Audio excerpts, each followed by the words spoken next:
Hello student, मैं सागर श्रीवास्तव आज आपके लिए लेकर आया हूँ नंबर सिस्टम का थर्ड पार्ट। पिछले दो पार्ट में हमने नंबर सिस्टम के कुछ कॉन्सेप्ट्स देखे थे, कुछ इंपॉर्टेंट टर्म्स देखे थे और कुछ क्वेश्चंस देखे थे। आज हम नेक्स्ट टाइप का क्वेश्चन देखते हैं। Represent under root 9.3 on number line. Under root 9.3 को नंबर लाइन पे कैसे रिप्रेजेंट करेंगे, अब हम ये पढ़ेंगे। इसके पहले हम लोग अंडर रूट 2 को नंबर लाइन पे रिप्रेजेंट करना देख चुके हैं और दो रेशनल नंबर के बीच के नंबर्स निकालना देख चुके हैं। अब यहाँ पर हम लोग देखेंगे अंडर रूट 9.3 को नंबर लाइन पे कैसे रिप्रेजेंट करते हैं। तो ऐसा करने के लिए सबसे पहले हम क्या करते हैं, 9.3 सेंटीमीटर का एक लाइन ड्रॉ कर लेते हैं। 9.3 सेंटीमीटर का एक लाइन ड्रॉ कर लेते हैं ए बी। ठीक है, अब ए बी लाइन को 1 सेंटीमीटर और आगे प्रोसीड करते हैं। ठीक है, ए बी लाइन को 1 सेंटीमीटर और आगे तक बढ़ाते हैं सी तक। ठीक है, तो अब ये ए सी कितना हो गया, 9.3 प्लस 1 इज इक्वल टू 10.3। हम लोग सबसे पहले ए बी लाइन ड्रॉ किए 9.3 सेंटीमीटर का। उसके बाद दूसरे स्टेप में हम लोग लिखेंगे कि हम ए बी लाइन को 1 सेंटीमीटर आगे तक बढ़ाते हैं, प्रोसीड करते हैं सी तक। ठीक है, जो कि लाइन अब हो गया ए सी। नाउ अब हम लोग क्या करेंगे, ए सी का, ये ए और ये सी है। ठीक है, तो ए सी लाइन का जो कि 10.3 है, इसका मिड पॉइंट निकालेंगे। क्या निकालेंगे, मिड पॉइंट या बाइसेक्टर बनाएंगे। बाइसेक्टर का क्या मतलब होता है, दो इक्वल पार्ट में डिवाइड करना। तो जब हम किसी लाइन का बाइसेक्टर बनाते हैं या मिड पॉइंट निकालते हैं तो उसके लिए सबसे पहले हम कंपास लेते हैं। ठीक है, उसके बाद ये जो लाइन है ए सी लाइन जो है, इसके दोनों एंड पॉइंट पर बारी बारी से कंपास को रखते हैं। आधे से ज़्यादा ये कंपास का जो आर्क होगा ये आधे से ज़्यादा रहेगा। ठीक है, चलिए देखते हैं। ये पूरी लाइन एसी थी। ठीक है, तो हम लोग आधे से थोड़ा सा ज़्यादा ले लिए। ठीक है, तो अब उसके बाद एक आर्क हम लोग ऊपर लगाएंगे, एक हम लोग नीचे की तरफ लगाएंगे। ठीक है, एक नीचे की तरफ लगाएंगे और एक ऊपर की तरफ लगाएंगे। ठीक है, उसके बाद यहाँ से सी से, ठीक, एक ऊपर की तरफ और एक नीचे की तरफ। ये एंड पॉइंट था सी। दूसरा एंड पॉइंट क्या है, दूसरा एंड पॉइंट है ए। ठीक है, इस ए सी लाइन का एक एंड पॉइंट सी था जिससे हम लोग ऊपर और नीचे आर्क लगा लिए। अब उसके बाद फिर एक कट इधर लगाएंगे और एक कट नीचे लगाएंगे। तो देखिए इससे हमको दो कट पॉइंट मिले, दो क्रॉस पॉइंट मिले हैं। ठीक है, अब इन दोनों को हम लोग क्या करेंगे, मिला देंगे। इसको दोनों पॉइंट को हम लोग मिला देंगे। यही जो लाइन है ना, ये डॉटेड लाइन जो शो कर रहा है, ये इस लाइन का परपेंडिकुलर बाइसेक्टर है। ये 90 डिग्री एंगल भी बना रहा है और ये परपेंडिकुलर और ये बाइसेक्टर भी है। ठीक है, इस लाइन का परपेंडिकुलर बाइसेक्टर हुआ। दैट मीन्स ये जो ओ पॉइंट है ये ए सी का मिड पॉइंट हुआ। तो किसी लाइन का मिड पॉइंट हम कैसे निकालते हैं, एक एंड पॉइंट यहाँ से एक कट लगाते हैं ऊपर, एक नीचे, उसके बाद फिर सी पर रखते हैं दूसरे एंड पॉइंट पर और ऊपर कट लगाते हैं और नीचे कट लगाते हैं। ठीक है, अब इसके बाद दोनों को हम लोग मिला देते हैं और मिलाने के बाद जो लाइन हमको इस लाइन पर कट होती हुई दिखती है, जो पॉइंट, वही पॉइंट होता है मिड पॉइंट। तो ये ओ हो गया मिड पॉइंट। देखिए पहला स्टेप में हम क्या किए थे, ए बी लाइन ड्रॉ किए थे 9.3 सेंटीमीटर का। दूसरे स्टेप में क्या किए, ए बी लाइन को 1 सेंटीमीटर आगे तक सी तक प्रोसीड करते हैं। ठीक है, तीसरे स्टेप में क्या किए, ए सी का हम लोग मिड पॉइंट निकाले ओ। ठीक, चौथा पॉइंट जो होगा, फोर्थ पॉइंट होगा, वो कुछ इस तरीके से होगा। हम ओ को सेंटर मानते हुए हम लोग ओ को सेंटर मान लेंगे और ओ ए इज इक्वल टू ओ सी को रेडियस मानेंगे और एक सेमी सर्कल बना लेंगे कुछ इस तरीके से। देखिए ओ को सेंटर मानकर और ओ ए इज इक्वल टू ओ सी को रेडियस मानकर एक सेमी सर्कल बना देते हैं। अब नेक्स्ट स्टेप क्या होगा, नेक्स्ट स्टेप में हम लोग बी पॉइंट जो है, बी पॉइंट पर एक परपेंडिकुलर ड्रॉ करेंगे। बी पॉइंट पर एक परपेंडिकुलर ड्रॉ करेंगे। तो ये ऐसे डायरेक्ट स्केल से नहीं ड्रॉ करते हम। ठीक है, कंस्ट्रक्शन करते हैं। परपेंडिकुलर का मतलब क्या होता है, 90 डिग्री का एंगल फॉर्म करना। परपेंडिकुलर का क्या मतलब होता है, 90 डिग्री का एंगल फॉर्म करना। तो 90 डिग्री का एंगल फॉर्म कैसे होता है, चलिए आइए देखते हैं।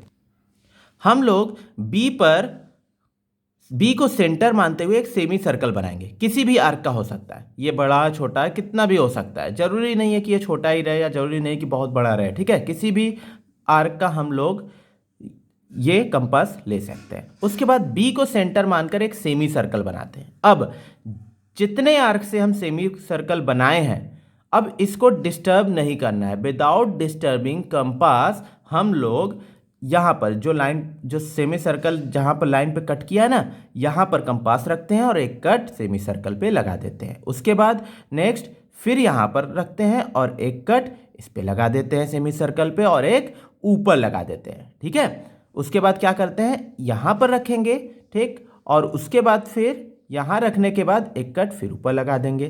तो हमको ये देखिए कट पॉइंट मिला ना। अब इसी को बी से जो मिलाने वाली लाइन होगी यही होगी परपेंडिकुलर लाइन इस लाइन के लिए। फिर से समझ लीजिए, हम लोग क्या करते हैं, किसी भी पॉइंट पर परपेंडिकुलर ड्रॉ करने के लिए उस पॉइंट को सेंटर मानकर और एक किसी भी लेंथ का रेडियस लेकर हम लोग एक सेमी सर्कल बना लेते हैं सबसे पहले, ठीक है। सेमी सर्कल बनाने के बाद हम क्या करते हैं, सबसे पहले हम सेमी सर्कल बनाएंगे। सेमी सर्कल बनाने के बाद बिना डिस्टर्ब किए इस कंपास को इस पॉइंट पर कंपास रखेंगे और एक कट लगाएंगे इस सेमी सर्कल पे। फिर इसी कट से एक कट ऊपर लगाएंगे और एक कट इस सेमी सर्कल पे ही लगाएंगे। उसके बाद यहाँ से जहाँ पर कट लगाएं सेमी सर्कल से ऊपर कट लगा देंगे, ठीक है। तो हमको ये जो कट पॉइंट मिल रहा है, क्रॉस पॉइंट मिल रहा है, इसको बी से मिलाने वाली जो लाइन होगी यही परपेंडिकुलर लाइन होगी। और इस लाइन को हम लोग आगे तक और बढ़ा दें तो ये जो सेमी सर्कल था इसको डी पर कट कर रहा है, ठीक है। ये देखिए डी पर कट कर रहा है ना, हम लोग मान लेते हैं कि डी पर कट कर रहा है, ठीक, पॉइंट का नाम दे देते हैं। उसके बाद नेक्स्ट स्टेप में हम क्या करेंगे, नेक्स्ट स्टेप में हम लोग बी को सेंटर मानकर और बीडी को रेडियस मानकर, देखिए बीडी को रेडियस मानकर एक आर्क बनाएंगे जो कि इस एसी वाले लाइन को और आगे तक बढ़ाने पर ई पर कहीं कट करेगा, ठीक है। अब देखिए ये जो लाइन थी एसी लाइन, इसको और आगे तक ऐसे बढ़ा दें तो इस लाइन पे ही कहीं ना कट करेगा ना, ठीक है। देखिए इसको आर्क बनाएंगे तो ऐसे, तो ये मान लेते हैं ई पर कट करेगा, ठीक है। और ये बीडी जो बीडी है ना, इस बीडी की लेंथ √9.3 ही होगी। और ये कैसे होगी मैं अभी बताऊंगा, ठीक है। फिलहाल इसको ध्यान रखिए कि अगर बीडी की लेंथ अगर 9.3 होती है, √9.3 होती है, तो हम लोग अगर बी को सेंटर मान लें और इसी 9.3 लेंथ का रेडियस ले लें तो देखिए हर पॉइंट पर, यहाँ पर भी 9.3 होगा, यहाँ पर भी 9.3 होगा, यहाँ भी 9.3 होगा, यहाँ पर भी √9.3 होगा। क्यों? क्योंकि ये रेडियस ही तो है पूरा, हम लोग इतना ही तो रेडियस ले रहे हैं। ये लेंथ और ये लेंथ सब आपस में इक्वल ही तो होंगे, ठीक है। उसी तरीके से ये बी ई जो है वो बी डी के इक्वल होगा क्योंकि ये रेडियस है और √9.3 होगा, ठीक है। तो यही पॉइंट जो है √9.3 को रिप्रेजेंट कर रहा है, शो कर रहा है, ठीक है। अब ये वैल्यू √9.3 कैसे आ रही है वो देखते हैं।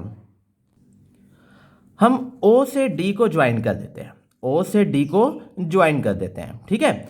अब देखिए ODB एक राइट एंगल ट्रायंगल दिख रहा है क्योंकि यहाँ पर तो हम लोग परपेंडिकुलर ड्रॉ किए थे, ठीक है। तो यहाँ 90 डिग्री का एंगल होगा ना, तो एक राइट एंगल ट्रायंगल दिख रहा है। इसी राइट एंगल ट्रायंगल को हम लोग यहाँ पर बना दिए, देखिए OBD और आगे बढ़ाने पर C था, ठीक है। तो हम लोग एक राइट एंगल ट्रायंगल बना दिए। अब इस राइट एंगल ट्रायंगल में हम लोग ध्यान दें तो AC, देखिए AC, ठीक, ये AC की लेंथ कितनी है 10, ये AC की लेंथ 10.3 है ना, ठीक है। अब AC को हम लोग कैसे लिख सकते हैं, AC को हम लोग AB प्लस BC लिख सकते हैं ना। देखिए AC पूरा AC A से लेकर यहाँ तक C को हम लोग AB प्लस BC लिख सकते हैं। तो हम लोग वही लिख रहे हैं, AC is equal to AB plus BC। अब AB की वैल्यू कितनी है, यहाँ से यहाँ तक की वैल्यू 9.3 थी ना, पहला स्टेप याद रखिएगा। AB हम लोग 9.3 ड्रॉ किए थे तो AB की वैल्यू 9.3, BC हम लोग सेकेंड स्टेप में बोले थे कि B को 1 सेंटीमीटर आगे तक प्रोसीड करते हैं तो BC 1 हो गया। तो AC की वैल्यू कितनी हो गई, टोटल AC की वैल्यू कितनी हो गई, 10.3 हो गई। अब अगर AC की वैल्यू 10.3 होती है तो OC की वैल्यू कितनी होगी, O तो मिड पॉइंट है ना, तो OC जो होगा AC का आधा ही तो होगा, हाफ ही तो होगा, ठीक है।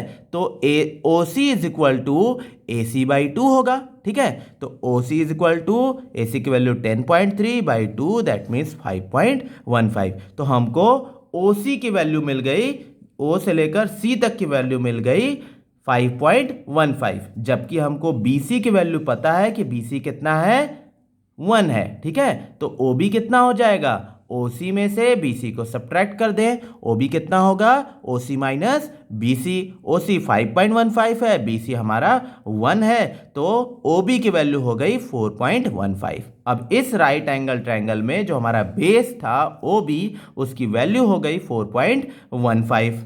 अब OD की वैल्यू देखते हैं कितनी होगी। ये OD जो है वो OA के बराबर है। क्यों OA के बराबर है, क्योंकि वो रेडियस था। चलिए आइए देखते हैं, फिर से फिगर पे ध्यान देते हैं हम। तो O देखिए, ध्यान दीजिए, O से D तक, ठीक है, O से D तक जो है वो OA के बराबर ही तो है, ठीक है। ये देखिए सेंटर O हो गया और ये पूरा एक सेमी सर्कल बनाए थे, तो हर एक पॉइंट जो होगा यहाँ पर, ये लेंथ O से जो होगी वो सारी इक्वल होगी क्योंकि ये रेडियस है। तो OA, OC, OD ये तीनों आपस में इक्वल होंगे ना। तो अगर OC की वैल्यू हमारी 5.15 आ रहा है तो OD भी तो 5.15 होगा, ठीक है। तो नाउ OD की वैल्यू कितनी हो गई, 5.15 हो गई, ठीक है। नाउ हमको OB मिल गया, OD मिल गया। अब एक राइट एंगल ट्रायंगल में, मैंने लास्ट क्लास में बता दिया था कि एक राइट एंगल ट्रायंगल में कुछ इस तरीके से होता है, OD square equal to OB square plus BD square.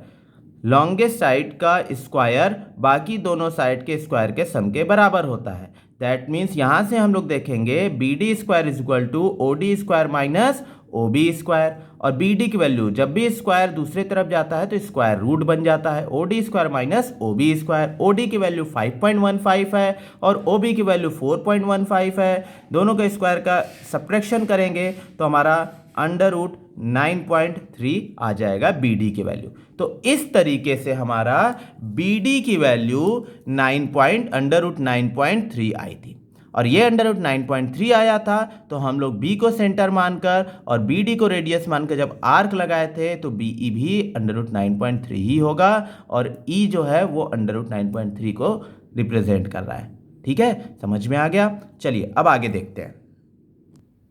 Next topic है हमारा रेशनलाइजेशन। ये रेशनलाइजेशन क्या होता है, एक्चुअल मीनिंग होती है रेशनलाइजेशन की कि डिनोमिनेटर में, अगर किसी भी फ्रैक्शन के डिनोमिनेटर में अंडर रूट आया है तो अंडर रूट को हटाना, इस अंडर रूट को हटा देना इज कॉल्ड रेशनलाइजेशन।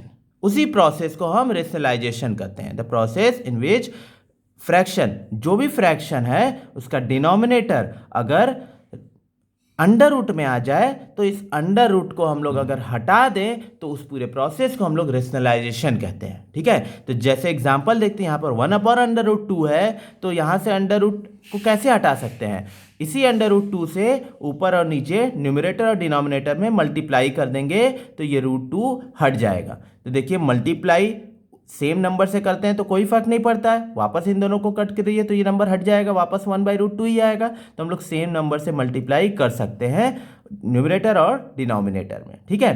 तो अब कुछ हम लोग अंडर रूट का कॉन्सेप्ट भी समझ लेते हैं। अगर √a को √a से मल्टीप्लाई कर दे तो वैल्यू आती है a, ठीक है, दैट मीन्स अंडर रूट हट जाता है। या हम लोग कुछ इस तरीके से बोल दें कि √a का अगर स्क्वायर कर दें, होल स्क्वायर कर दें तो रूट हट जाता है, बचता है केवल a, ठीक है। नेक्स्ट √a प्लस √a, दो सेम अंडर रूट्स को अगर हम लोग ऐड करते हैं तो ये 2√a हो जाता है, ठीक है। जैसे x प्लस x ऐड करते थे तो 2x होता था, उसी तरीके से √a प्लस √a को ऐड करने पे 2√a हो जाएगा। अगर ये दोनों अलग अलग है तो ये अनलाइक टर्म्स हुए, √a प्लस √b ये अनलाइक टर्म्स हुए। जैसे x प्लस y ऐड नहीं हो सकता था, उसी तरीके से √a प्लस √b ऐड नहीं होगा, वैसे के वैसे ही लिख देंगे क्योंकि ये अनलाइक टर्म्स हुए, ठीक है। अब √a का √b से मल्टीप्लाई करना है तो अंडर रूट के अंदर a × b हो जाएगा। अगर ए का अंडर रूट बी से मल्टीप्लाई करना है तो ए अंडर रूट बी हो जाएगा। ठीक है, तो इस तरीके के कुछ कॉन्सेप्ट्स होते हैं रूट के। एक और एग्जांपल देखते हैं, 1/2 प्लस रूट 3। अब देखिए डिनोमिनेटर में रूट आया है ना, अब डिनोमिनेटर के रूट को हम लोग कैसे हटा सकते हैं? अगर हम लोग केवल रूट 3 से मल्टीप्लाई करते तो रूट 3 का मल्टीप्लाई रूट 3 से होता तो स्क्वायर रूट हट जाता। ठीक है, लेकिन रूट 3 का मल्टीप्लाई 2 से भी तो होता, तो 2 से अगर होता तो फिर से अंडर रूट आ जाता। इस वजह से हम लोग यहां पर रूट कैसे हटा सकते हैं? सेम नंबर से मल्टीप्लाई करके, जो यहां लिखा है उसी नंबर से मल्टीप्लाई करके केवल ये जो साइन प्लस का है इसका अपोजिट साइन माइनस लगा देते हैं। अगर यहां साइन माइनस का रहता तो हम यहां प्लस का साइन लगा देते। अगर यहाँ 1/2 माइनस रूट 3 लिखा रहता तो हम लोग 2 प्लस रूट 3 से ऊपर नीचे मल्टीप्लाई कर देते। इसी प्रोसेस को हम बोलते हैं रेशनलाइजेशन। ठीक है, तो अब देखिए 2 माइनस रूट 3 है, यहाँ 2 प्लस रूट 3 है। हमने इसके पहले क्लास 8th में एक आइडेंटिटी पढ़ी थी, अगर एक ब्रैकेट में a प्लस बी होता है और एक ब्रैकेट में a माइनस बी होता है तो ये हो जाता है a square minus b square. तो देखिए कुछ इस तरीके का ही तो यहाँ लिखा है, एक ब्रैकेट में a प्लस बी, एक ब्रैकेट में a minus b. That means एक ब्रैकेट में 2 प्लस रूट 3, एक ब्रैकेट में 2 माइनस रूट 3। जब दोनों का आपस में मल्टीप्लाई होगा तो ये क्या हो जाएगा? a square minus b square. That means 2 square minus root 3 square, और ऊपर 2 माइनस रूट 3 का 1 में मल्टीप्लाई करेंगे तो वही आएगा। ठीक है, अब देखिए 2 का स्क्वायर 4 हो गया, रूट 3 का स्क्वायर, अभी मैंने बताया कि रूट का स्क्वायर जब करते हैं तो केवल रूट हट जाता है, तो रूट 3 का स्क्वायर 3 हो गया, 4 माइनस 3 1, बचा क्या? 2 माइनस रूट 3। तो इस प्रोसेस को हम रेशनलाइजेशन कहते हैं। डिनोमिनेटर में रूट आया और उस टर्म्स को हम लोग हटा दें रूट को, तो ऐसा प्रोसेस रेशनलाइजेशन कहलाता है। चलिए आइए एक क्वेश्चन देखते हैं। Simplify the following expression. अब 3 प्लस रूट 3, 2 प्लस रूट 2, इसको सिंप्लीफाई करना है।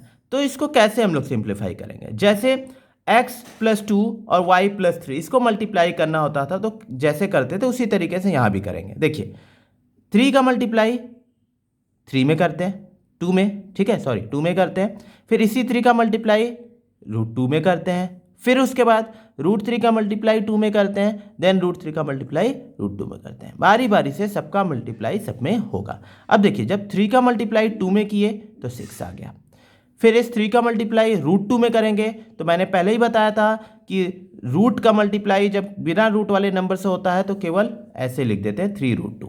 ठीक, जैसे 2 का मल्टीप्लाई x में होता है तो 2x हो जाता है, उसी तरीके से 3 का मल्टीप्लाई रूट 2 में हुआ तो 3 रूट 2 हो गया।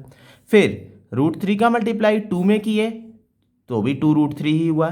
ठीक है, अब रूट 3 का मल्टीप्लाई रूट 2 में किए तो मैंने बताया था root a into root b होता है, तो क्या हो जाता है?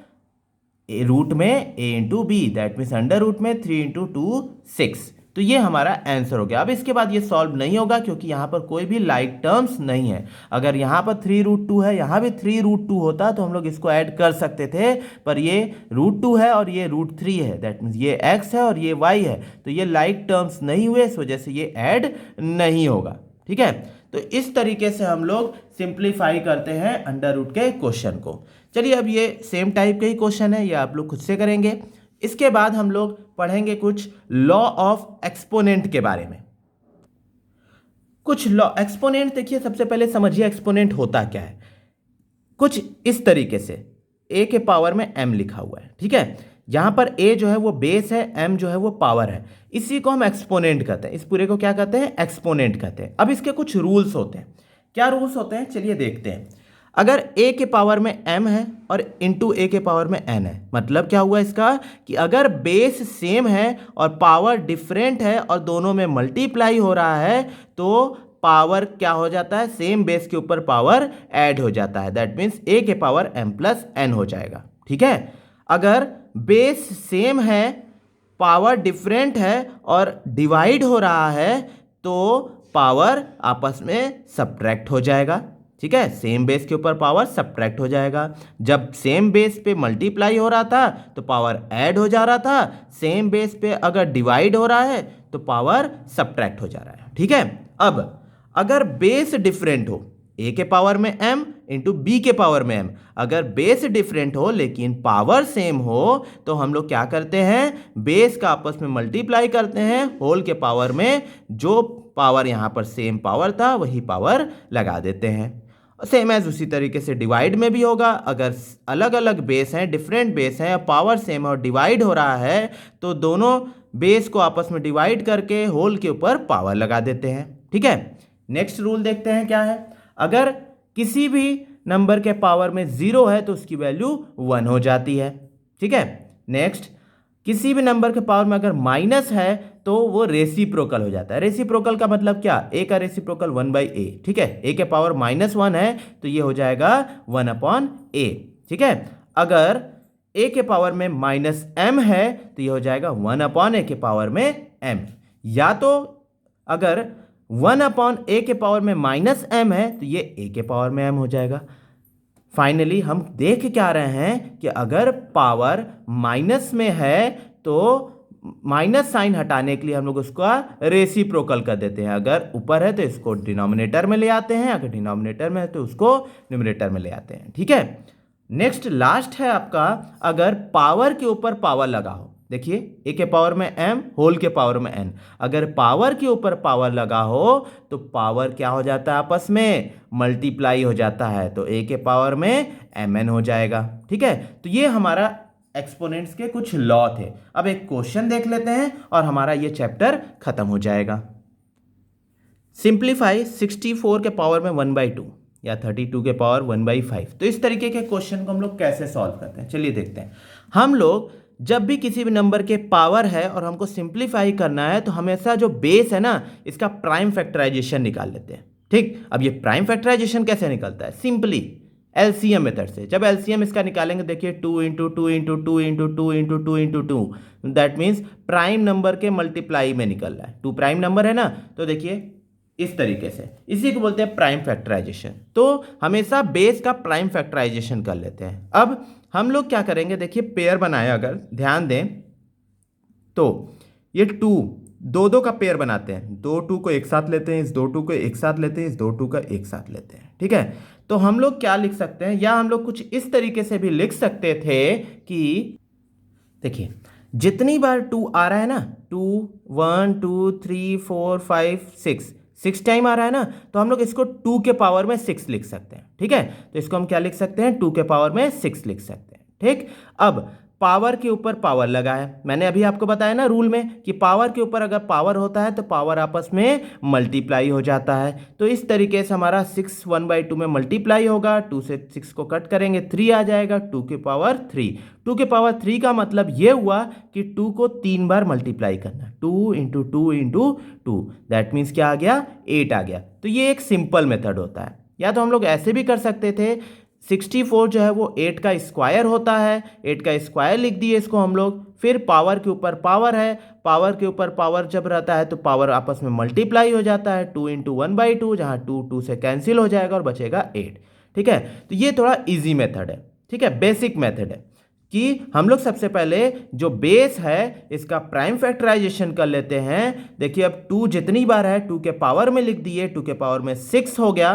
ठीक है, अब 2 के पावर 6 के होल के पावर 1/2, पावर के ऊपर पावर रहता है तो पावर आपस में मल्टीप्लाई हो जाता है और ये आ जाएगा 2 के पावर 3। 2 के पावर 3 का क्या मतलब होता है, 2 का 3 बार मल्टीप्लाई करना है, दैट मीन्स 8। इसी तरीके से नेक्स्ट क्वेश्चन भी हम कर सकते हैं। अब ये चैप्टर यहाँ पर ख़त्म हो जाता है। आपको इससे रिलेटेड क्वेश्चंस करने हैं, मैं आपको पीडीएफ प्रोवाइड करा दूंगा जिससे आप लोग क्वेश्चंस कर सकेंगे। और अब नेक्स्ट क्लास में हम लोग दूसरा चैप्टर पढ़ेंगे। वीडियो कैसा लगा कमेंट सेक्शन में ज़रूर बताएं। ज़्यादा से ज़्यादा वीडियो को शेयर करें और सब्सक्राइब करें। Thank you.